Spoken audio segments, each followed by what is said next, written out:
국립아시아문화전당의 대표 강좌인 ACC 입문 강좌에 오신 여러분 반갑습니다. 저는 진행을 맡은 작가 송재영입니다. 유난히 더운 여름밤이 지속되고 있는 요즘인데요. 전남 광주의 경우에는 올해 열대야가 총 26일을 기록하면서 열대야 통계가 시작된 1973년 이후로 가장 긴 통계를 기록하고 있다고 합니다. 네, 그래서일까요? 올해는 집에서 홈캉스를 계획하고 있는 분들이 많이 있는데요. 이 홈캉스에서 빠질 수 없는 것이 바로 책 읽기와 음악 듣기, 그리고 영화 보기 같은 소소한 문화 생활이겠죠. 아직 휴가를 가지 못하신 분들, 오늘 ACC 입문 강좌를 함께 하시면서 홈캉스 계획을 한번 세워보시면 어떨까 합니다. 네, 하반기 입문 강좌는 웹툰, 영화, 시, 음악, 사진 등 다양한 분야의 문화예술 전문가를 만나보실 수 있는 과정으로 구성하였으며 11월까지 이어질 예정입니다. 또한 모두를 위한 문화예술 교육을 실천하기 위하여 모든 강좌의 수어 통역을 진행하고 있으며 문화전당 공식 유튜브 채널을 통하여 함께 하실 수 있습니다. 네, 오늘 입문 강좌의 주제는 영화 저널리스트 이지혜가 말하는 인생 영화 도시의 단면들입니다. 넘어갔네요. 네. 네, 어떤 것들은 너무 사랑하다 보면 아껴서 보게 되는 것들이 있죠. 우리는 그런 영화를 인생 영화라고 부르는데요. 이런 인생 영화를 보고 있으면 시간과 공간을 초월해서 나만의 특별한 경험을 하는 그런 시간 속으로 또 빠져듭니다. 이 오늘 강연을 듣고 나면요. 평소 무심코 지나쳤던 영화의 한 장면들마저 여러분의 홈캉스에서 멋진 여행지가 될 것 같은 생각이 드는데요. 네, 오늘 강의를 들려주실 분을 소개하겠습니다. 네, 영화 전문지 맥스무비에서 영화 전문 기자로 활동하시고 채널 CGV 무비스토커, 온스타일, 뜨거운 사이다 등 영화 프로그램 진행자로 대중께 얼굴을 알리신 분입니다. 영화 건축가개론의 이용주 감독님의 수지로도 유명한 분입니다. 현재 MBC 라디오 별이 빛나는 밤에 영화가 빛나는 밤으로 매주 일요일마다 목소리로 우리 곁을 찾아오시는 분입니다. 네, 이지혜 영화 저널리스트 모시겠습니다. 큰 박수 부탁드립니다. 네, 안녕하세요. 반갑습니다. 영화 저널리스트 이지혜입니다. 일단은 수지라는 무리를 일으킨 부분에 대해서 먼저 사과드리고 시작해야 될 것 같아요. 제 남편이 건축학개론의 이용주 감독이다 보니까 종종 영화 속의 그 수지 캐릭터가 제가 아닌가 오해하시는 분들이 있는데요. 전혀 아니고요. 수지 씨에게도 사과를 드리도록 하겠습니다. 저는 광주에 되게 오랜만에 왔어요. 제가 친가가 광주다 보니까 예전에 어렸을 때는 명절 때마다 광주에 오곤 했어요. 큰 집이 월산동이어서 거기서 이제 사촌들과 놀았던 기억이 많이 나는데요. 오늘 굉장히 오랜만에 광주에 그것도 제가 좋아하는 영화 이야기를 하러 와서 너무 감회가 새롭습니다. 오늘 여러분들과 함께 많은 얘기를 나누면 좋겠는데요. 저는 이런 강연이나 GV를 할 때 좋아하는 방식이 저만 혼자 앞에서 마이크 들고 얘기하는 것보다 여러분들이랑 좀 같이 소통하면서 하는 게 좋더라고요. 그래서 제가 강연 중간중간에 여러분들한테 질문도 던질 텐데 그때 나 너무 부끄러운데 이렇게 사람 많은데 이거 생중계되는데 이런 거 걱정하지 마시고 좀 손 드셔서 제가 드리는 질문에 나는 이렇게 생각한다 이렇게 하시면 말씀해 주셔도 좋을 것 같습니다. 제가 그렇다고 어려운 질문 드리는 건 아니고요. 굉장히 쉬운 질문들을 드릴 텐데 같이 영화에 대한 이야기를 나눠본다라고 생각해 주시면 감사하겠습니다. 오늘 주제가 인생 영화 도시의 단면들이잖아요. 제가 영화 기자 일을 하다 보니까 종종 인생 영화가 뭐예요, 기자님? 이런 질문들을 받아요. 근데 그런 질문 받을 때마다 전 너무 곤란해요. 이게 인생 영화가 대체 뭐지? 이게 내 인생을 바꾼 영화인가? 아니면 내 인생 동안 계속 보고 또 봐도 좋은 영화인가? 약간 인생 영화의 정의에 대해서 저는 아직 잘 못 내린 것 같거든요. 그래서 그런 질문들을 받을 때마다 고민을 하는데 오늘은 저는 굉장히 명쾌하게 바로 답이 나왔어요. 도시의 단면들이라는 부제 덕분인데요. 이 부제를 봤을 때 바로 떠오른 영화들에 대해서 오늘 얘기를 나눌 거예요. 그래서 앉아 계시는 동안에 그 예고편들 보셨죠? 그 영화들에 대해서 오늘 얘기를 나눌 겁니다. 그래서 앞서서 진행자님께서도 말씀하셨지만 홈캉스를 이제 영화로 함께 떠나보는 건데요. 그러니까 세계 곳곳에 있는 도시들에 대해서 이제 영화를 통해서 보고 영화 안에서 그 도시들을 어떻게 다루고 있고 그 다루는 방식으로 어떻게 영화에서 이 도시를 통해서 우리에게 말을 걸고 있는지 거기에 대해서 얘기를 나눠보도록 하겠습니다. 사실 뭐 강의 목표는 거창하지만 그냥 날도 덥고 힘든데 영화로 여행 떠나봅시다. 그런 마음으로 저는 준비를 했고요. 여행 많이 가시잖아요. 또 특히 얼마 전까지 휴가철이었으니까 여행 다녀오신 분들 많을 것 같은데 여행 가기 전에 보통 뭘 가장 먼저 하세요? 뭘 중요하게 생각하세요? 이번에 뭐 휴가 다녀오신 분들 손 한번 들어보실래요? 가기 전에 가기 전에 뭐를 가장 먼저 준비하셨나요? 여행 가시기 전에? 어떤 목표였나요? 네. 아, 펜타포트 다녀오셨나요?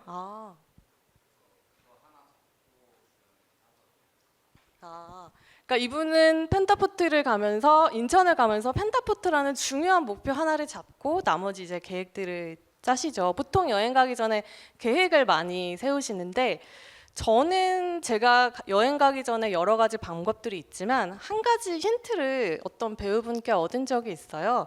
배우 정유미 씨가 여행 가시기 전에 꼭 그 여행 가는 도시에서 쓸 향수를 구입한다고 해요. 새 향수를 구입을 해서 이제 여행하는 내내 그 향수를 뿌리면서 다닌다고 해요. 그러면 이제 돌아와서 그 향수의 향기를 맡을 때 이제 그 여행지의 추억 이런 것들을 곧바로 떠올릴 수가 있죠.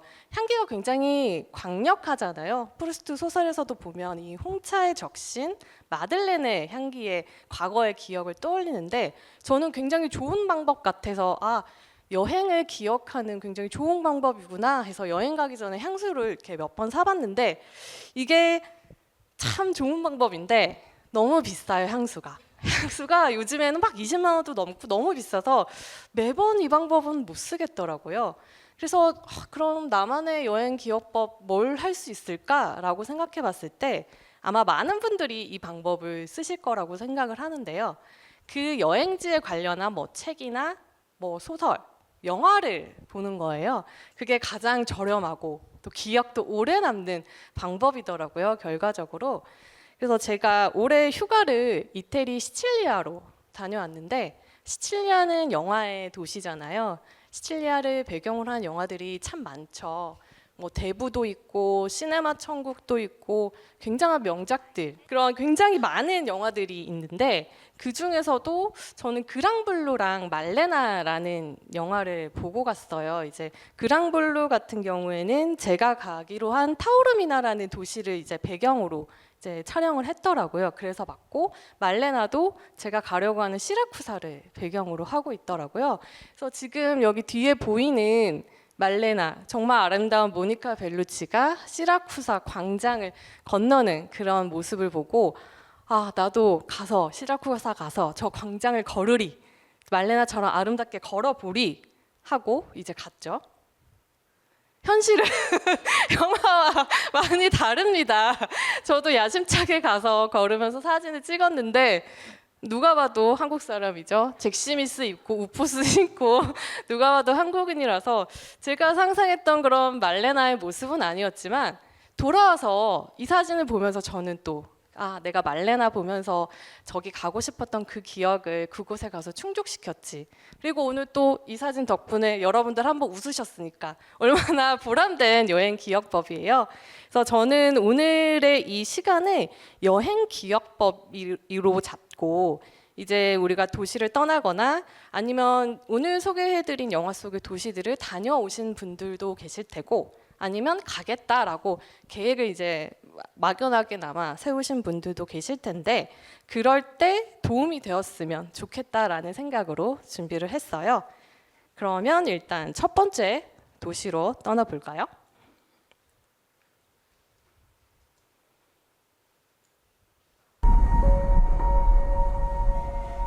Saying goodbyes? Saying hello. You think your wife can hear you? No, Then why bother? maybe I'm wrong. You're going to die. Maybe not. Goodbye to you, my trusted friend. A new day is dawning. New ideas, new rules, new management. We've known each other since we were 9 or 10. Who is this? The Marquis de Gramont. Challenge him to single combat. Win or lose, it's a way out. I don't sit at the table. Your family does. Please pray for me. I was the black sheep of the family. Man has to look his best when it's time to get married. Or buried. I'm going to need a gun. Goodbye, my friend, it's hard to die.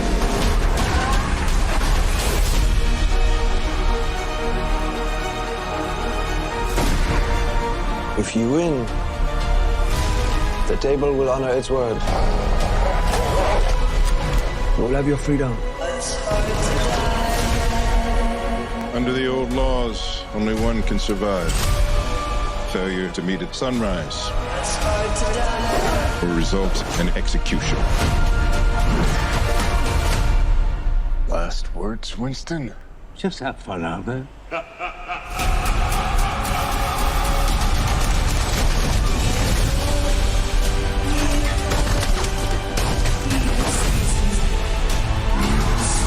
I want you to find your peace. But a good death only comes after a good life. You and I left a good life behind a long time ago, my friend.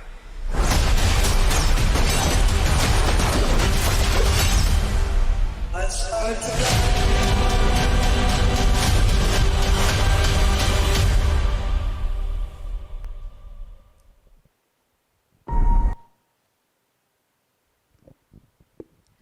존윅 4의 예고편을 보셨는데요. 혹시 존윅 4나 아니면 존윅 시리즈 중에 뭐 한 편 이상 보셨다라는 분 계실까요? 손 들어 보실까요? 거의 3분의 1 정도는 보시고 나머지 분들은 안 보신 것 같은데 예고편이나마 약간 영화를 보지 않으신 분들은 영화의 분위기를 좀 아시고 제 얘기를 들으시면 더 도움이 될 것 같아서 예고편을 준비했고요. 이 존윅 4의 배경은 파리예요. 혹시 파리 하면 뭐 떠오르시는 게 있다. 뭐 파리 하면 떠오르는 곳 얘기해 보실 분 계신가요? 에펠탑, 또 뭐가 있을까요? 박물관, 루브르 박물관. 지금 여러분들이 얘기하신 게 다 나옵니다. 이 영화에 여러분들이 얘기하신 곳들이 다 나오는데 그 말인즉슨 이 존윅 4라는 영화는 파리가 가지고 있는 바로 우리가 떠오를 수 있는 이미지, 전형성을 굉장히 잘 활용하고 있다라는 거죠. 그래서 뭐 존윅 4는 원래 이 시리즈가 해외 로케이션으로 유명한 영화이기 때문에 이번 영화에서도 뭐 요르단 사막도 가고 뉴욕도 가고 그리고 파리에서도 뭐 아까 말씀드린 그런 파리의 명소들을 다 배경으로 활용을 하거든요. 그리고 이 영화에서 존윅이 이제 이 영화에서 다시 부활을 꿈꾸는 그런 내용인데 존윅이 혼자 힘으로 이제 모든 걸 대응하기에는 벅차니까 자신의 오랜 친구에게 도움을 청하러 이제 오사카로 갑니다. 오사카 도쿄의 국립예술센터에서 촬영된 이 오사카 컨티넨탈 호텔 씬이 있는데요. 영화를 보신 분들은 알겠지만 이 갑자기 파리 얘기하다가 왜 오사카로 갔지?라고 생각하실 텐데 이 영화가 도시를 다루는 정연성은 제일 잘 보여주는 장면이기도 해요. 마치 AI에게 배경은 오사카야, 일본이야. 그리고 거기에 킬러들이 나올 거고 일본스러운 게 좀 이미지가 들어갔으면 좋겠어 라고 명령어를 쳤을 때 나올 만큼 굉장히 전형적인 이미지죠. 벚꽃이 날립니다. 그리고 기모노를 입은 사람들이 있고요. 일본산 위스키가 있어요. 아주 전형적인 이미지인데 이 영화가 도시의 이미지를 활용하는 방식을 잘 보여주고 있어요. 파리에서도 이 파리 같은 경우에는 이 존윅4의 내용이 뭐냐면 그 존윅이라는 킬러가 이 킬러에서 벗어나기 위해서 가장 최고의 권력을 가진 킬러 사회에서 최고의 권력을 가진 최고위에게 대항을 해서 그들에게 이겨서 자신의 자유를 찾는 그런 얘기거든요. 그러다 보니까 이 자유를 찾는 방법에는 킬러이다 보니 최종 결투를 해야 되는데 거기서 이 결투의 주 무대가 파리거든요. 그래서 이제 파리의 사크레케르 성당에서 이제 벌어지는데 이게 몽마르트 언덕 제일 꼭대기에 있잖아요.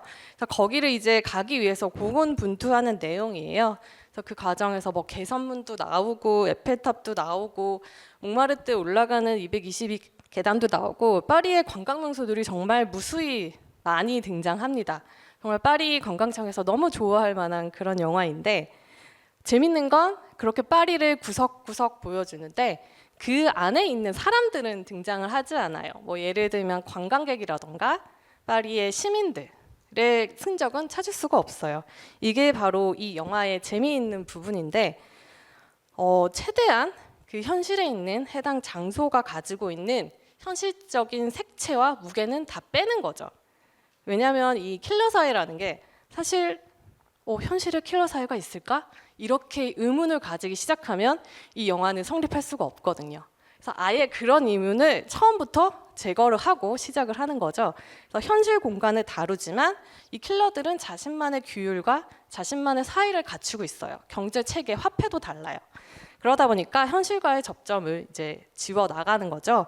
그 과정에서 도시가 동원이 되는데 오히려 현실의 이미지를 차용하되 그것을 비틀어서 이 킬러들의 사회에 맞게 도시의 이미지를 전유를 하는 건데요. 그걸 가장 잘 보여주는 게 지금 에펠탑이죠. 우리가 파리에 관광을 간다고 하면 에펠탑 안 가보시는 분은 없을 거예요. 저도 저기서 사진을 찍고 정말 많은 잡상인들과 싸워 이기면서 에펠탑을 구경했던 기억이 나는데요. 없어요, 그 잡상인들. 경찰이 나타나도 잘 사라지지 않는 사람들인데 저기서 이제 테이블 놓고 회의하고 있는 거죠. 현실과는 아주 다른 파리인 거죠. 다시 제가 아까 앞서서 말했던 오사카 컨티넨탈 호텔로 이제 돌아가 보면 호텔이라 하면 뭐예요? 우리가 쉬고 거기서 맛있는 거 먹고 또 여행 가서 노는 그런 공간이잖아요. 근데 여기서 호텔은 일단 그렇게 보여요. 그렇게 위장을 하고 있지만 뚜껑을 열어보면 이제 주방에 냉장고 문을 열면 그 안에 칼이 있고 막 대검이랑 막 도끼 같은 것도 있고 그리고 지하철을 타고 이동을 해요. 존윅에서 시리즈에서 보면 지하철이 자주 등장을 해요. 킬러들도 지하철을 타고 이동하죠. 그런데 그 지하철 안에는 정말 퇴근길에 낡고 지친 직장인은 없습니다. 지하철이 텅 비어 있어요. 그 안에서 이제 킬러들이 싸우기도 하고 만나기도 하고 이동도 하는데 우리가 가지고 있는 현실의 공간을 원래 가지고 있는 특성은 이용하되 목적은 바꾸는 거죠. 위장 배경으로 작용을 한다라고 생각하시면 될 거예요. 그러니까 이 영화의 구조를 보면 지하에서 성스러운 곳으로 올라가는 그런 구조를 띠고 있어요. 이 존윅이 킬러인데 처음에 이제 파리에 와서 자신의 자유를 찾기 위해 왔어요. 존윅이 처음 가는 곳이 가장 낮은 곳 지하철역이에요. 거기에서 이제 존윅이 복수를 계획하면서 차근차근 몽마르트 위에 있는 가장 꼭대기에 있는 성당까지 정말 말 그대로 기어 올라가는 그런 여정이에요. 그러다 보니까 부활을 꿈꾸는 이의 여정을 그리기에는 이 상승 곡선을 그리는 게 정말로 효과적인 그런 방식이었고요. 사실 222계단 아까 예고편에도 나왔지만 거기를 이제 마지막으로 올라가야지 그 성당에 가서 시간에 맞게 최종 결투를 할 수 있거든요. 그래서 시간을 넘기면 실패를 하는 거예요. 근데 정말 뭐 수십 명의 킬러들이 한꺼번에 막 달려들어요. 너무 힘들어요. 그 존윅이 아무리 강한 킬러라지만 그 기어 올라가는 모습을 보면서 저는 이제 제발 그만하지. 이렇게 어르신을 공경할 줄 모르냐 이런 말이 나올 정도로 정말 힘들게 기어서 올라가는데 마침내 거기로 올라가서 이제 부활을 맞게 되죠.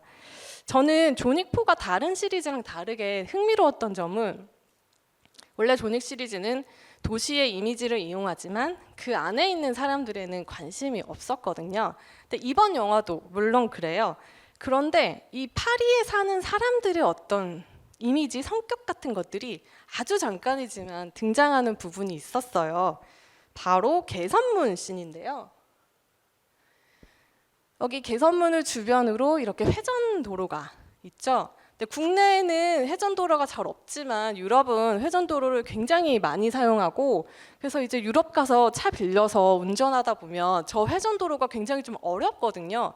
차들도 한꺼번에 많이 모이는 또 파리이다 보니까 굉장히 복잡하죠. 그리고 저기 앞에서 이제 차를 타고 존윅을 막으려는 킬러 그룹이 이제 난타전을 벌이는데 저렇게 차가 많고 악명 높은 회전도로에서 우리가 생각해 봅시다. 늦은 퇴근 시간이에요. 집에 가야 돼요. 차를 몰고 가고 있습니다. 근데 갑자기 저 앞에서 총알이 막 날아오고 킬러들이 몸을 던져서 존윅을 죽이려고 해요. 막 차는 반파되고 사람들 날아다니고 막 사방이 피칠갑이에요. 그럼 우리는 어떻게 하겠습니까? 여러분들 어떻게 하실 것 같아요? 어떻게 하실 것 같아요? 도망가시겠죠. 아니면 경찰한테 신고를 하거나 최소한 가만히 차 안에 있을 것 같아요. 저 같으면. 근데 파리의 시민들은 가만히 있지 않습니다. 저기서 저 영상을 보면 좋을 것 같은데 이렇게 돌아가는 와중에서 킬러들한테 빵빵거립니다. 클락션을 쉴 새 없이 눌러요. 정말 대단한 파리지앵들인데 이 파리지앵들이 중요시하는 게 뭐죠? 퇴근 시간이잖아요. 저녁에 있는 삶이 무엇보다도 그들의 삶에서 가장 중요하기 때문에 내 앞을, 내 퇴근을 아무리 킬러들이라 할지라도 막는 걸 용서할 수가 없는 거죠. 그래서 이 총알이 빗발치는데도 이제 클락션을 누르면서 벗어나는데 이 부분이 이전의 시리즈와 좀 다르게 파리에 사는 사람들의 색깔이 좀 나온 부분이라서 굉장히 흥미로웠고 왜냐하면 이전에 존윅 시리즈에 나오는 시민들이라 함은 마치 해리포터에 나오는 머글들 같거든요. 그래서 지하철역에서 킬러들이 소음기를 달고 이제 총격전을 벌여도 눈치채지 못해요.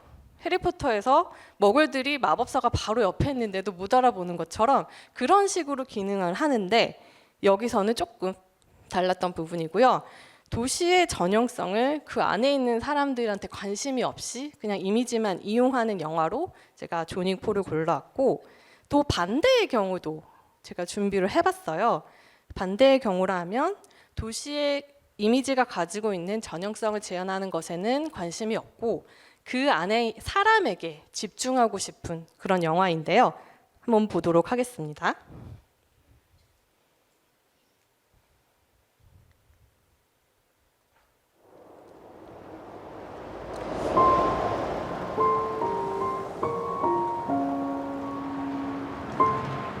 この世界は本当はたくさんの世界がある。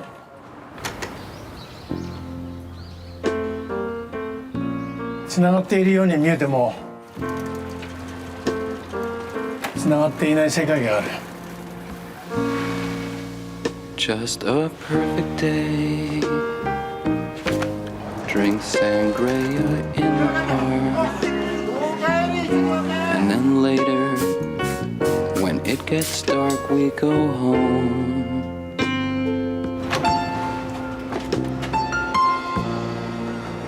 Just a perfect day.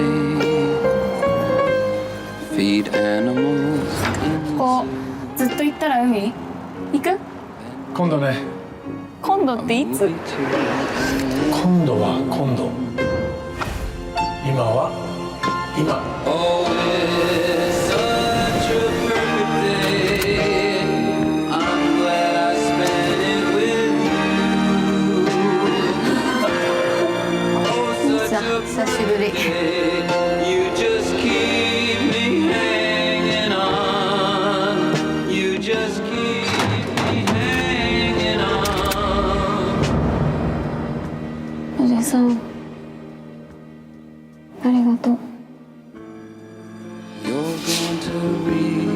just what you sow.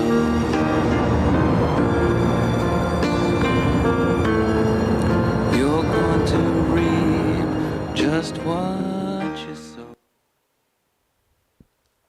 네, 두 번째 영화는 퍼펙트 데이즈고요. 우리가 파리를 찍고 가볼 도시는 도쿄입니다. 이 예고편 보시면 굉장히 잔잔하고 아름답게 도쿄를 그리고 있는 것 같은데 앞에 나온 조니까는 아주 반대이죠. 사실 도쿄다라고 보자마자 느낄 수 있는 부분은 인물이 일본어를 쓴다는 것밖에 없습니다. 저게 도쿄인지 오사카인지 어디인지 영화에서 설명해 주기 전까지 알 수가 없죠. 조닉은 보자마자 아 저건 파리다 라고 바로 우리가 알 수 있지만 퍼펙트 데이즈는 그렇지 않죠. 그래서 오히려 이 도시보다는 그 안에 있는 사람에게 집중을 하고 있는데요. 그 사람은 바로 히라야마라는 화장실 청소부예요. 우리가 영화에서 도시가 영화의 이야기의 무대가 되고는 하는데 뭐 가슴 절절한 멜로 영화 무대가 될 때도 있고 막 어벤져스들이 싸우고 다 파괴되는 그런 극적인 공간이 되기도 하는데 현실에서의 도시는 대부분 맨날 똑같이 돌아가는 일상으로 굴러가는 그런 곳이잖아요. 그런 일상성을 잘 살린 영화가 바로 퍼펙트 데이즈라고 할 수 있어요. 이 영화 보신 분 계신가요 혹시? 그래 제 생각보다 꽤 많네요. 역시 오늘 광장에 오신 분들의 수준이 상당하다라는 걸 볼 수 있는데 10만 관객을 넘으면서 독립영화 중에서는 굉장히 블록버스터급의 흥행을 하고 있지만 관이 작다 보니까 보신 분들이 좀 적을 수밖에 없을 것 같은데 그냥 단순하게 화장실 청소부의 하루하루가 반복되는 이야기예요. 도쿄의 시부야구에서 화장실 청소를 하며 살아가는 히라야마라는 남자의 이야기인데요. 영화를 이제 제가 오늘 얘기를 재밌게 잘해서 이 영화 보고 싶다라는 생각이 드셔서 보시면 초반에 조금 당황하실 수도 있어요.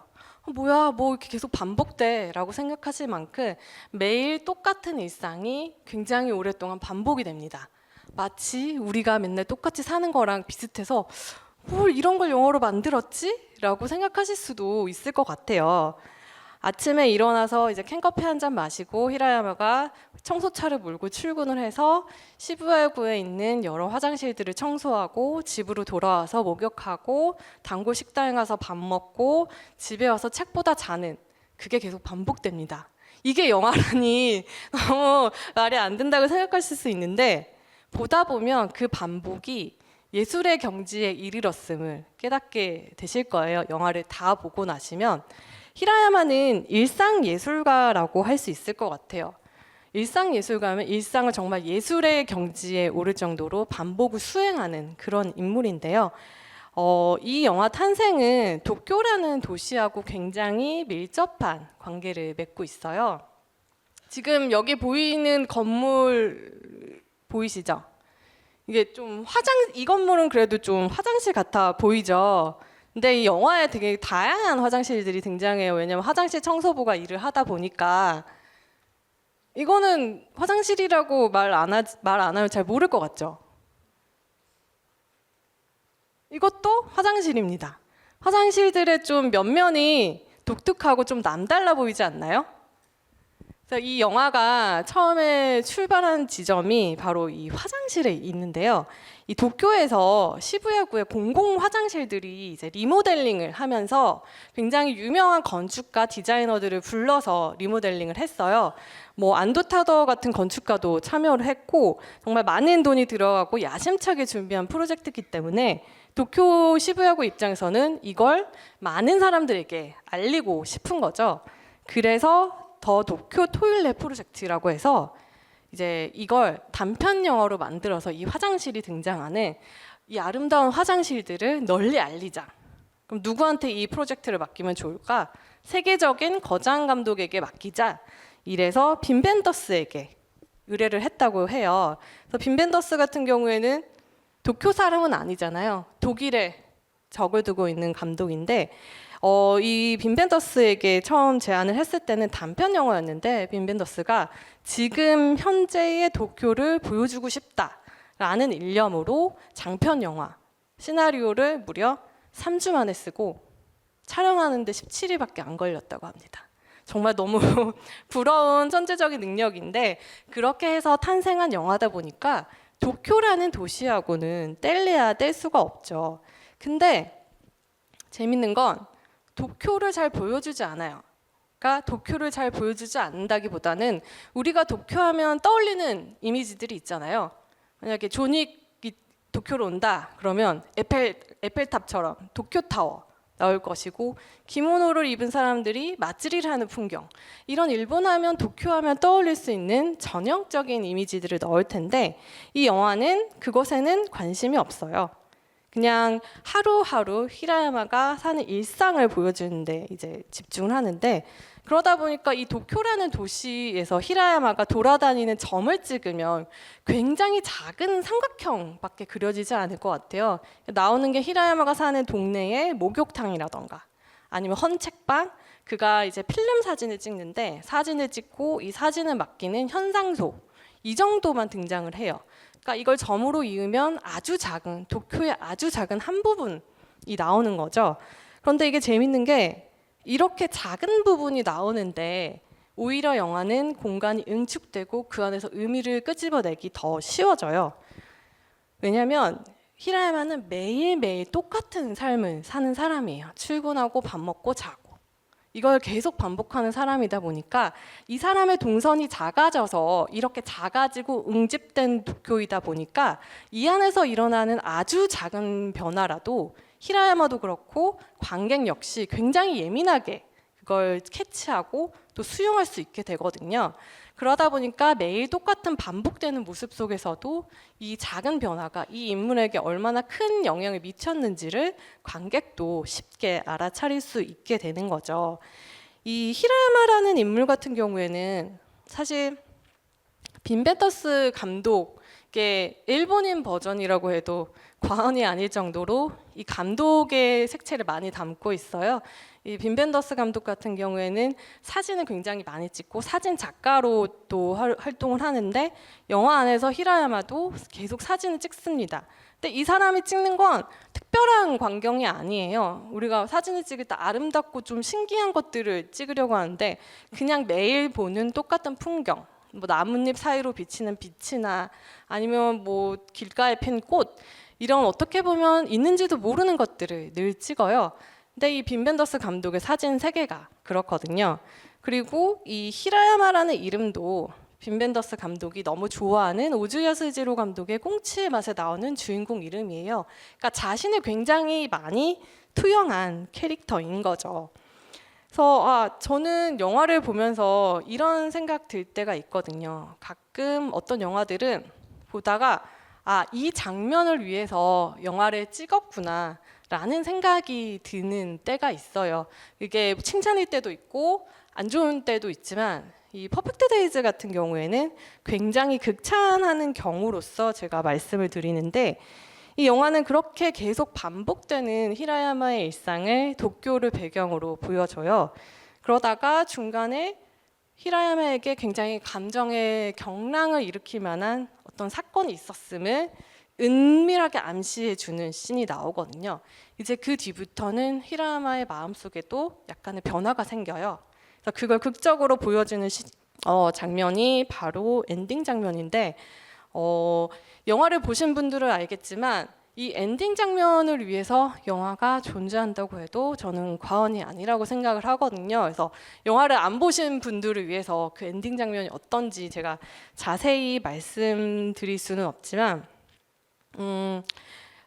제가 생각했을 때는 이 히라야마라는 인물은, 제가 이 영화는 일상성을 살리는 영화라고 했는데 일상을 우리가 산다는 것이 매일 똑같은 걸 반복하고 그걸 수행하는 건데, 이 히라야마는 그 안에서 결심을 하는 사람이에요. 결정을 하는 사람이에요. 매일 똑같은 일상이지만 그럼에도 불구하고 나는 성실하게 그걸 채울 것이고 나는 웃겠다라고 결심을 한 사람이에요. 그래서 아까 예고편 보셨지만 히라야마가 아침에 웃으면서 출근을 하잖아요. 활짝 웃으면서. 출근하기 전에 웃을 수 있습니까, 여러분?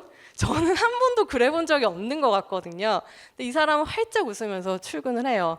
그리고 돌아와서도 책을 읽다가 이제 굉장히 편안한 얼굴로 잠이 드는데, 이 사람이 그러는 건 정말 마음이 편해서도 또 팔자가 좋아서도 아니에요. 그냥 본인이 그렇게 하기로 결정을 했기 때문이죠.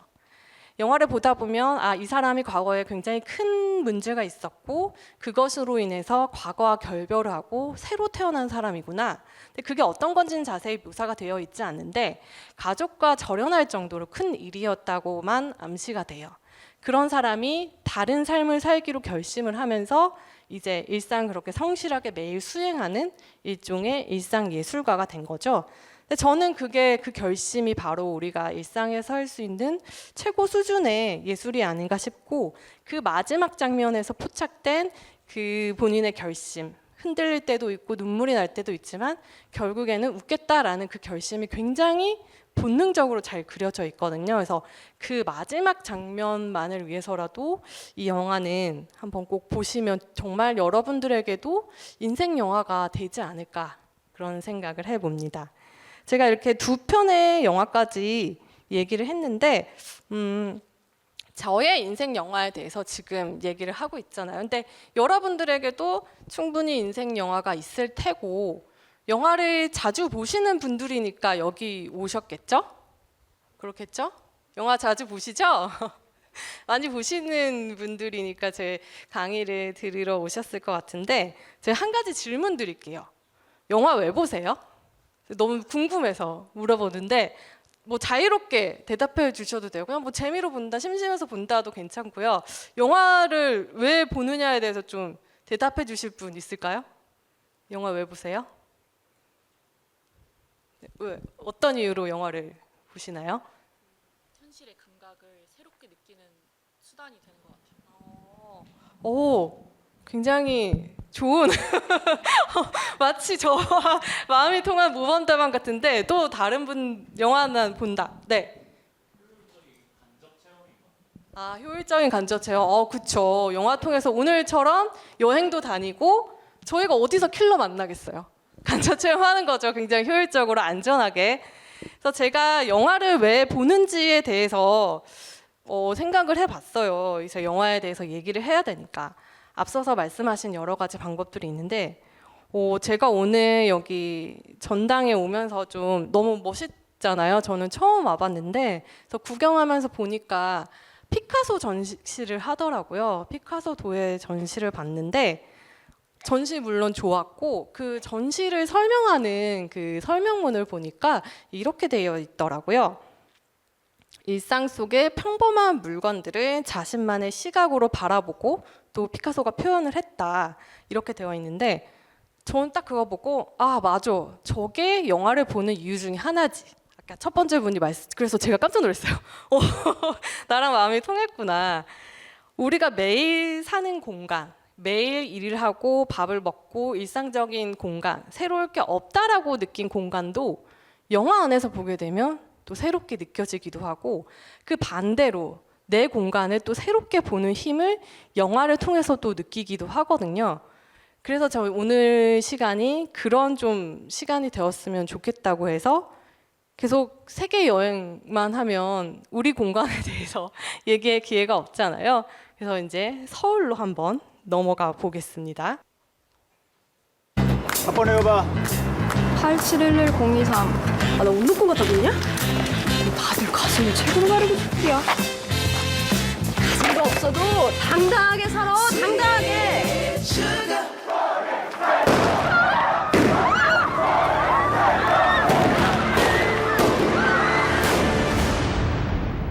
소생이 불가능합니다. 태우라오. 죽은 지 8시간도 안 됐는데 아버지가 죽은 아들을 봤다 못 봤다.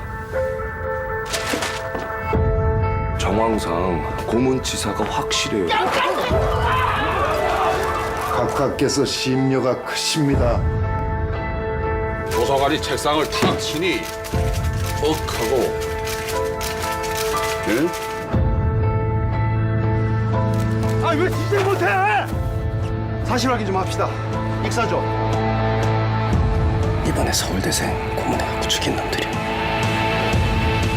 내 다 책임질게요. 받들겠습니다. 내래 빨개이 잡는 거 방해하는 갓나들은 무조건 빨개이로 간주하가서 죽기 살기는 몸부림치는 그 20살 청년을 그 경찰 2명이 딸랑 제압했다고? 이거 중요한 거야. 꼭 알려야 돼. 안 해.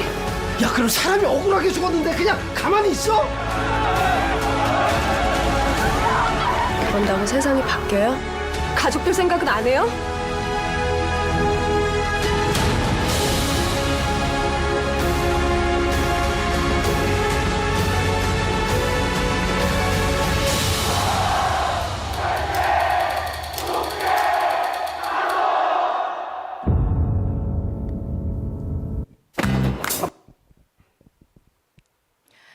이번에 소개시켜드릴 영화는 1987이고요. 이 영화는 아마 1000만 관객을 동원했기 때문에 많은 분들이 보셨을 것 같아요. 영화 보신 분? 역시 1000만 영화는 다르네요. 거의 여기 오신 분들 대부분이 보셨는데 이 영화 얘기를 하기에 앞서서 도시의 수준이라는 것이 있다고들 해요. 그 도시의 수준을 결정하는, 그리고 그 한 도시의 수준을 보여주는 가장 중요한 요소 중에 하나가 바로 공공 건축물이라고 해요. 관공서나 도서관, 학교 같은 그런 건물이 되겠죠. 우리나라의 공공 건물 하면 이 분을 빼놓을 수가 없는데, 아직까지도 전설로 남아 계신 건축가죠. 김수근 선생을 빼놓을 수가 없죠.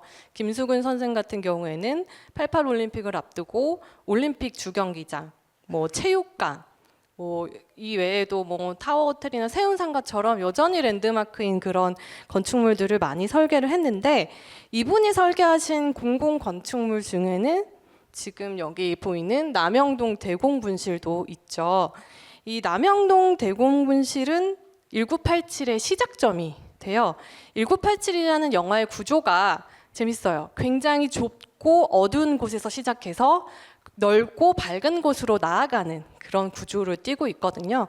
그러다 보니까 도시의 어두운 곳과 밝은 곳을 동시에 보여주고 있는데, 그 좁고 어두운 곳이 바로 남영동의 5층이 되겠죠. 대공분실 5층이 되는데, 이 남영동 대공분실 실제 건물인데, 건물 보면 어때요? 멋있죠? 이 검은 벽돌이 김수근 선생의 다른 작품인 공간사업과 굉장히 형제처럼 닮아 있는, 아주 잘 구획이 되어 있는 그런 건물인데, 이 건물 같은 경우에는 영화의 시작점이 되어주면서도 굉장히 역사적으로 의미 있는 공간이죠. 이 김수근 선생이 천재 건축가라는 이야기를 살아생전에서도 또 지금까지도 듣고 계신 분인데, 이분이 이 천재 건축가가 대공분실을 어떻게 설계했을까? 목적은 하나예요. 이 건물에서 아무것도 나가지 못하게 한다. 그것이 사람이든 소문이든 진실이든 무엇도 새어나가지 못하게, 그 목적으로 설계된 공간이거든요. 그래서 이 치안본부가 간첩 수사를 명분으로 지은 건물인데, 이 건물 같은 경우에는 조사실, 그러니까 고문실이겠죠. 이 고문실을 우리가 생각을 해봅시다. 우리가 고문이라는 게 나쁜 행위잖아요. 본인들도 알고 있으니까 숨기고 싶을 거 아니에요. 그러면 어떡하겠어요? 지하, 소리도 새어나가지 않고 지하에 묻어버리겠죠. 고문실 같은 건 지하에 두겠죠. 근데 남영동 같은 경우에는 5층에 고문실이 있었어요. 5층에 4평 정도의 고문실들이 쫙 있었는데, 그 5층까지 올라가는 게 물론 승강기도 있었지만 계단을 통해서 이동을 했다고 해요. 이렇게 나선형으로 된 계단으로 1층에서 5층까지 이제 끌려가게 되는데, 눈도 가리고, 그러다 보면 사람이 뺑글뺑글 돌아가다 보면 내가 지금 어디에 있는지, 어디쯤에 있는지 내 위치를 모를 뿐만 아니라, 그리고 5층에 있다 보면 밑에 있는 사람들이 누가 왔다 갔다 하는지도 인지할 수가 없죠. 그러면 공포심이 더 커지는 거죠.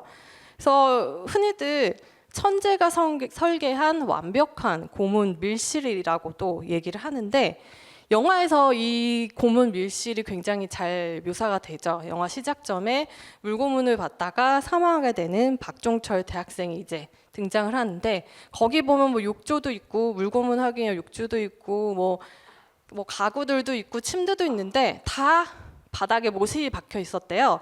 고정이 되어 있었대. 움직일 수 없게. 왜냐하면 자해할 수도 있으니까.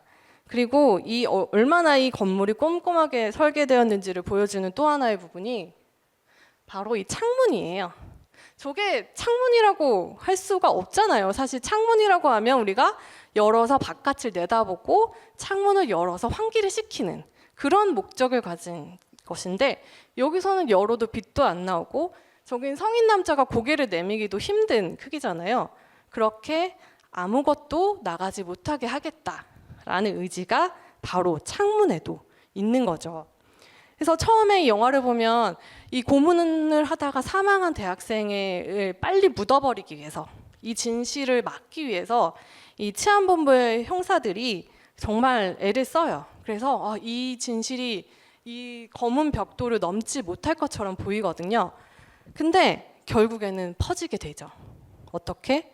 백마 타고 온 초인 한 명의 영웅에 의해서가 아니라 정말 수많은 사람들의 그 각자 자리에서 소명을 잃지 않은 사람들 덕분에 빠져나가게 되는데 처음에는 이제 검찰 공안부에서 형사들이 와서 이거 빨리 사인해 달라, 빨리 태워버려야 된다 이렇게 얘기하니까 아들이 죽었는데 부모가 어떻게 그 부검도 안 하고 사인을 하냐, 말이 안 된다 해서 부검해라.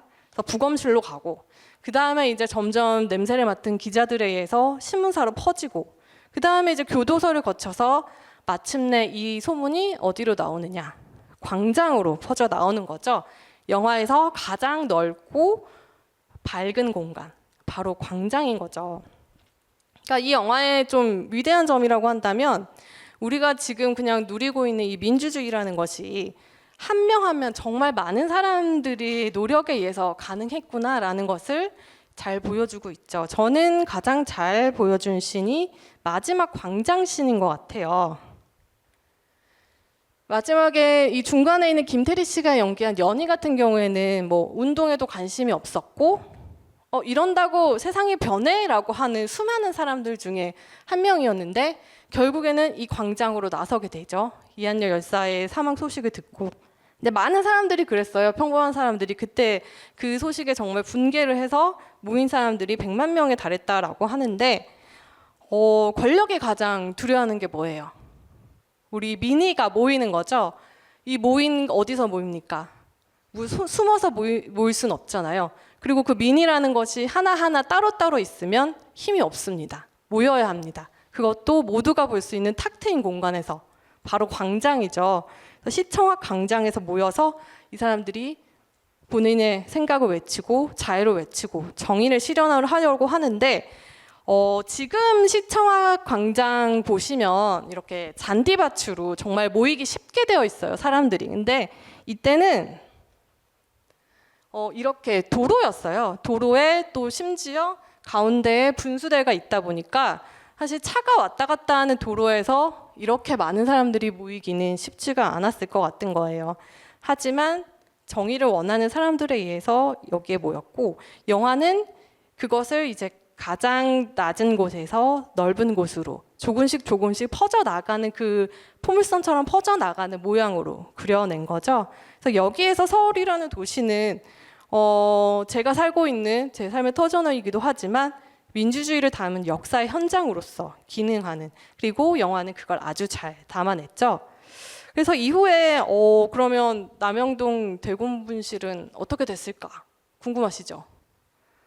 굉장히 나쁜 건물이잖아요. 나쁜 기억을 가지고 나쁜 짓을 하던 사람들의 건물인데 없애지 않았어요. 이걸 남겨놓는 것이 또 역사를 기억하는 방법 중에 하나잖아요. 그래서 아이러니하게도 2018년에 경찰청에서 인권센터라는 이름으로 이제 운영을 했어요. 그래서 거기서 사망했던 열사들의 공간을 재현해 놓고 방문을 해서 기억할 수 있게 만들었는데 너무 아이러니하잖아요.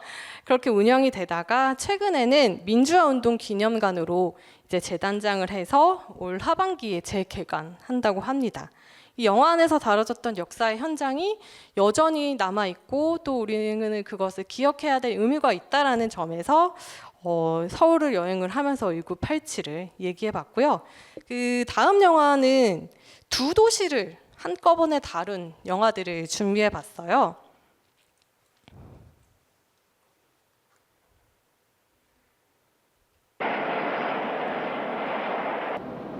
What kind of trip is it?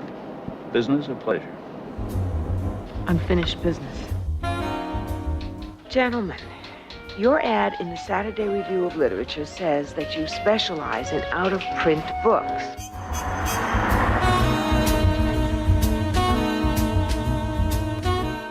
Dear madam. I hope madam doesn't mean over there what it means over here. Dear Miss Hands, Dear Frank, the first time in my life I'm a woman of mystery. would you be interested in a copy of the first edition? Isn't that beautiful? It's a first edition, my dear. Poor Frank.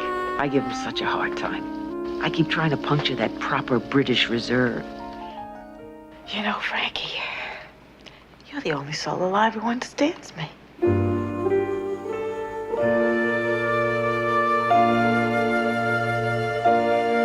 Dear Helene, your parcel arrived just in time for our Coronation Day celebrations. All drank your health, as well as the Queen's. Please write and tell me about London. I live for the day when I step off the boat train and feel its dirty sidewalks under my feet. Festive hopes. The sign of the times. Happy New Year. Frank, he's still there.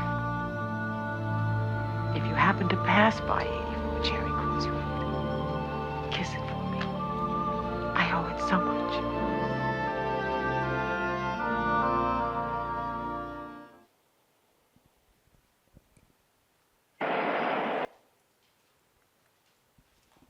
네, 이번에 소개시켜드릴 영화는 84번가의 연인인데요. 너무 낭만적이죠. 예고편만 봐도. 영화 혹시 보신 분 계시나요? 한 분 계신 것 같아요. 네, 그러면 이 예고편만 봤을 때 드는 느낌이 어때요?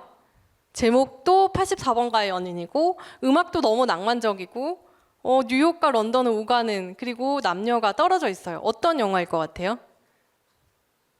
장르를 맞춰보신다면. 로맨스, 맞아요. 로맨스라고 생각하기 쉽죠? 근데 전혀 아닙니다. 제목이 우리가 제목이 사기를 쳤다고 하죠. 제목이, 번역된 제목이 사기를 친 굉장히 대표적인 영화인데요. 연인이 안 나옵니다. 84번가의 연인에는.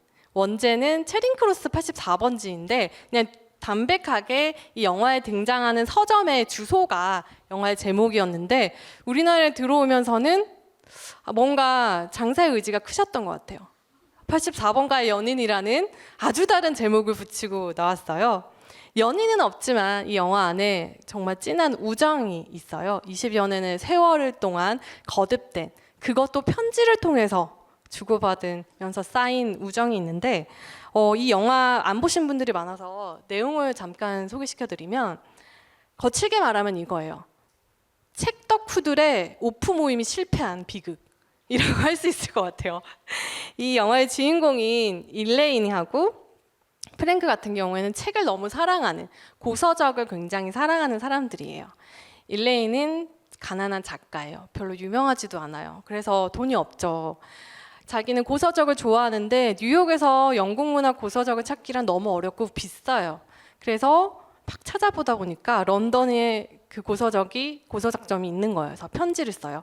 우리 같으면 뭐 이메일을 보내거나 전화를 할 텐데 이때는 전후 시대이기 때문에 편지를 씁니다. 편지 써서 자신이 원하는 책에 대해서 얘기하고, 프랭크는 그 편지를 받고 일렌이 원하는 책을 보내주면서 점점 편지에 주문 외에 자신들의 이야기, 책에 대한 사랑을 고백을 하면서 우정을 쌓게 되고요.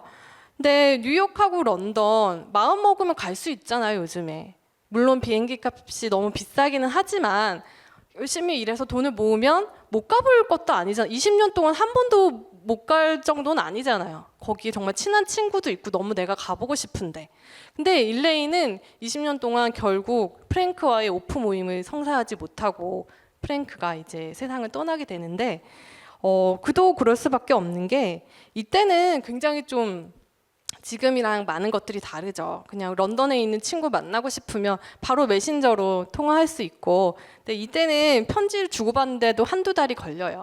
그러다 보니까 가는 것도 너무 힘들고 기회를 놓치게 되는데 뉴욕과 런던 두 도시를 오가는 영화를 보면 우리가 가장 먼저 떠오르는 게 뭐 시애틀의 잠 못 이루는 밤 같은 그런 영화죠. 도시가 연인이 되거나 아니면 연인인 사람들 사이에 뭔가 물리적 거리가 필요할 때 그 두 도시를 다루는 경우가 많은데, 여기서도 런던과 뉴욕이 나오지만 런던과 뉴욕이 굉장히 반대된, 굉장히 대조적으로 등장을 해요. 지금 제가 보여드린 것처럼 그 대조성이 가장 잘 드러나는 공간이 식료품점이에요. 이거 식료품점, 이런 식료품점 있으면 가시겠어요? 안 갈 것 같죠? 너무 보기만 해도 물건도 없고 맛도 없어 보이잖아요. 근데 이게 바로 전후의 런던의 현실이었던 거죠. 이때 전후에는 이제 런던에서 식량 배급제를 실시하다 보니까 모든 물자가 귀하지만 이 보시듯이 고기가 가장 귀했다고 해요. 이 배급량이 일주일에 고기가 한 집당 50g. 한 명 아니고 한 집당 50g이었고, 계란은 한 달에 1인당 1개. 한 달에 1개였대요. 그러니까 어떻게 사람들이 단백질을 구경할 수가 없는 거죠. 그래서 지금 이 정육점에 걸려 있는 것도 소세지 몇 개뿐이고 줄은 길어요. 근데 한 집에 소세지 2개 정도밖에 못 받아가는 그런 상황이었던 거죠. 근데 일레인이 있는 뉴욕은 모든 물건이 꼭 채워져 있죠, 식료품점에. 지금은 이렇게 통조림 제품 위주로 보여 있지만 밖에는 이제 야채들도 이렇게 진열되어 있는데, 온갖 알록달록한 색깔들의 야채들과 뭐 이태리에서 수입해온 프로슈토도 있고, 돈만 있으면 못 살 수 있는 게 없어요. 다 살 수 있어요, 돈만 있으면. 그래서 이 앞에서 보면 여기는 흑백 영화 같고 여기는 또 컬러 영화 같잖아요. 그만큼 이 도시의 색채가 너무 다른 거죠. 이 두 사람이 처해 있는 현실이 너무나 다른데, 그럼에도 불구하고 이 책이라는 그 하나로 이 사람들이 20년 동안 우정을 나눌 수 있었다. 그래서 이 영화에서 많은 보고 나신 분들이 좋은 장면으로 꼽아주시는 것 중에 하나가, 일레인이 이런 런던의 사정을 알고 통조림을 크리스마스 선물로 보내요. 통조림, 햄이랑 소세지를 보내는데, 우리가 명절에 생각해 봅시다. 회사에서 스팸하고 참치를 받으면 물론 그것도 기분 좋지만 그래도 한우 주지 이런 생각이 마음속에 들잖아요. 근데 런던 사람들은 그 통조림 햄을 받고 뛸 듯이 기뻐해요. 왜냐하면 50g, 한 집당 50g이었는데 통조림이라 할지라도 고기를 먹으니까 막 어른 아이 할 것 없이 고기다 이러면서 너무 좋아하죠. 그래서 그걸 계기로 이제 일레인과 프랭크 말고도 프랭크의 가족들, 또 서점의 다른 직원들도 서신을 교환하기 시작하면서 또 일레인의 세상이 넓어지는 거죠.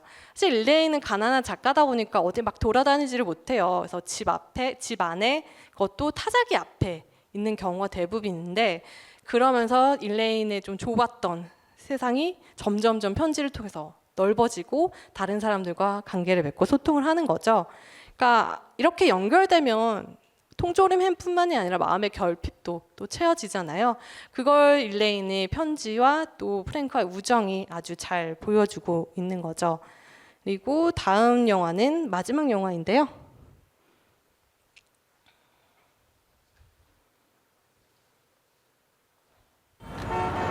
들을래?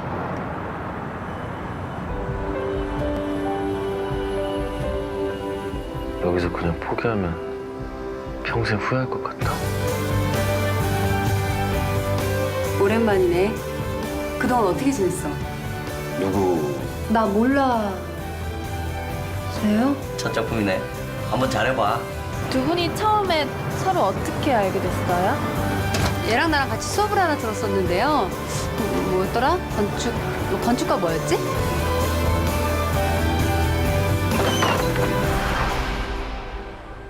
너도 말 놔. 제가 못 나요. 뭐라니까? 갑자기 막 노라고 하면 제가 못 나요. 자, 이거 계약금. 그때 네가 지어줘. 공짜로. 알았지?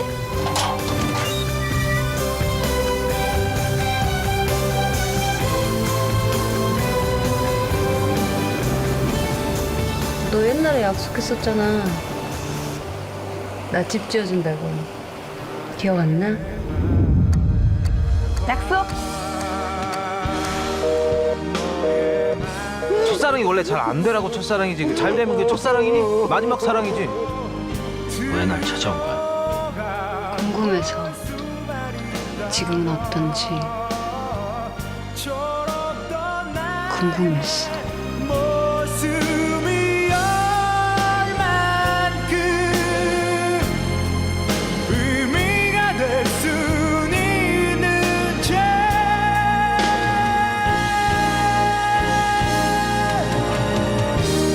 많은 날이 지나고.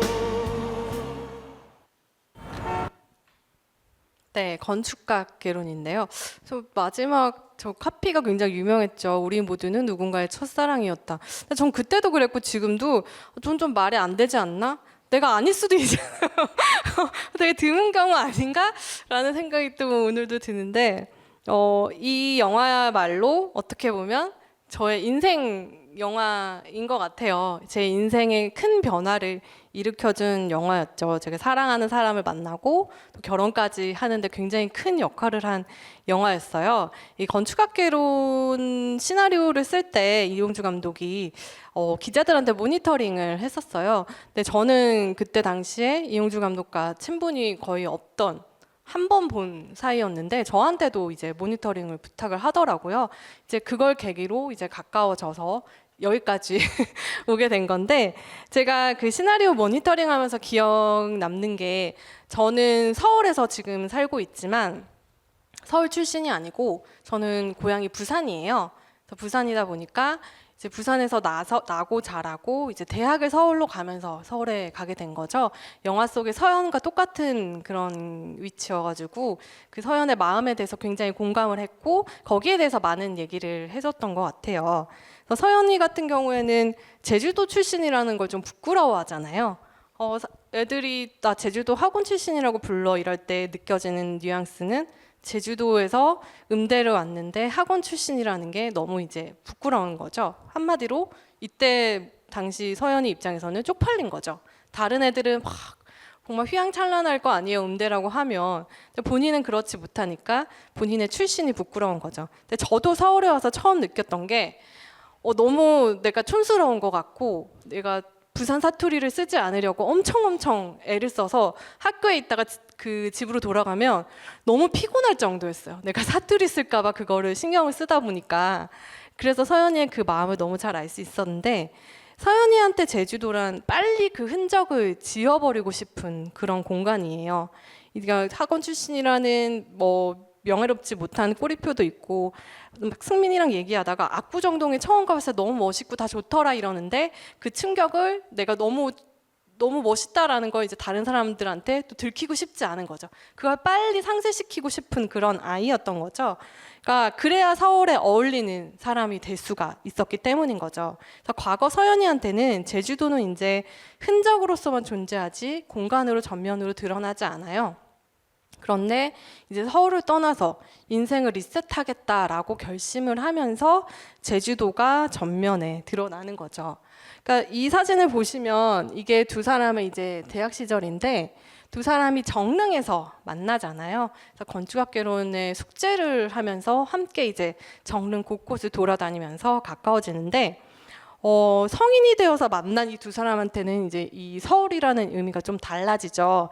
이때 서울은 정릉과 학교인 거죠. 특히 정릉 같은 경우에는 두 사람이 막 오만 곳을 다 돌아다니잖아요. 승민이가 여기 토박이기 때문에 막 시장도 가고 골목길도 가고 버려진 폐가를 자신들의 아지트로 꾸미기도 하는 아주 가깝고 친근한 그런 공간인데 이제 어른이 돼서 결혼을 하고 직업인이 돼서 만난 서울은 이때와 정릉과는 아주 다른 공간이 되는 거죠. 이제 집 지어 달라고 갑자기 이제 나타나서 이들에게 서울이 어떤가 생각해 보면 서연이는 강남 출신의 의사 사모님인 거죠, 승민이한테. 그리고 승민이 같은 경우에는 여전히 정릉에 터를 잡고 있고 그러다 보니까 이 두 사람은 만날 수가 섞일 수가 없는 거예요. 영화 초반에 건축학개론 수업을 듣는 내용이 나오는데 그 수업에서 교수님이 서울 지도를 펼쳐놓고 자신이 사는 곳과 학교까지 오는 그 길을 빨간 선으로 표시를 하라고 하는데 예고편에도 나온 장면인데 그 장면에서 보면 그 유연석 씨가 연기한 그 앞서방파 선배가 나와서 이제 본인의 집에서 학교까지 오는 걸 이제 그리니까 교수가 보광동 어딘지 아냐고 물어봐요. 그러니까 그 유영석 씨가 연기한 선배가 제가 강북 쪽은 잘 몰라서 이렇게 얘기를 하거든요. 그러니까 그만큼 강을 사이에 두고 단절이 되어 있다라는 거죠. 그래서 어른이 된 이들은 더 이상 만날 수가 없었던 거죠. 그런데 이게 제주도로 가면서 좀 달라집니다. 아까 앞섰던 장면하고 좀 비슷하죠. 이 두 사람이 서울에서 섞이지 못했던 그 시기를 넘어서 제주도에 가서는 정릉에서 그랬던 것처럼 같이 이곳저곳을 돌아다녀요. 정릉을 승민이가 안내해줬던 것처럼 서연이가 자신이 다녔던 초등학교, 자신이 다녔던 피아노 학원, 동네 곳곳을 보여줘요. 자신이 자라난 집까지도 다 보여주는데 정릉에서의 그 모습과 아주 흡사하고 그때만큼의 교감을 훌쩍 세월이 지나서 이 제주도라는 공간에서 다시 나누게 되는 거죠. 아마 그래서 이 둘이 이전과 비슷한 교감을 느꼈기 때문에 첫사랑이었던 그 과거의 페이지를 비로소 이제 꽉 닫을 수 있게 된 거죠. 그리고 승민이는 또 뉴욕이라는 아주 먼 곳으로 다시 떠나고 두 사람은 인생을 다시 이제 시작을 하는 거죠. 그러니까 과거에 대한 정리를 완벽하게 끝내는 데 있어서 과거와 같은 교감이 필요했던 거고 그것이 바로 제주도에서 이뤄졌던 거죠. 사실 같은 도시라고 해도 성별에 따라서 나이에 따라서 내가 어디 사는지 내가 무슨 일을 하는지에 따라서 굉장히 다르게 보일 거예요. 그 부분들이 잘 드러난 영화가 사실 멜로 영화이기도 하지만 그런 부분들이 잘 드러난 영화가 건축학개론이 아닌가 싶고요. 뭐 집에 돌아가셔서 다시 한번 보신다면 저에게도 도움이 될 것 같습니다. 제가 준비한 영화들은 여기까지이고요. 제가 처음에 여행 가보자 이렇게 생각한다고 했잖아요. 근데 여행 마치고 나면 우리 어디로 돌아가죠? 집으로 다시 돌아오죠.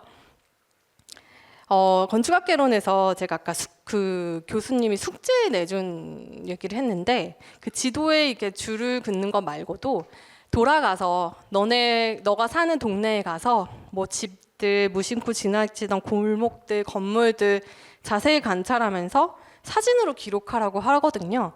다르게 보기 위해서죠. 내가 계속 살고 있었던 곳을 다르게 보는 방법인데 전 이번 시간이 좀 그런 역할이 되면 좋을 것 같아요. 저도 그 교수님처럼 감히 여러분들께 숙제를 내준다면 제 집으로 돌아가실 거 아닙니까? 이 도시, 이 광주라는 도시를 좀 이전과 다르게 앞서 나왔던 영화들에서 다른 방식으로 본다던가 내가 여길 영화로 찍으면 어떻게 찍을 수 있을까? 한 번쯤 아주 잠깐이라도 그걸 생각해 주신다면 아마 달리 보이실 거예요. 그리고 정말로 달리 보인다고 하면 저에게는 더 없는 영광이고 보람일 것 같습니다. 감사합니다.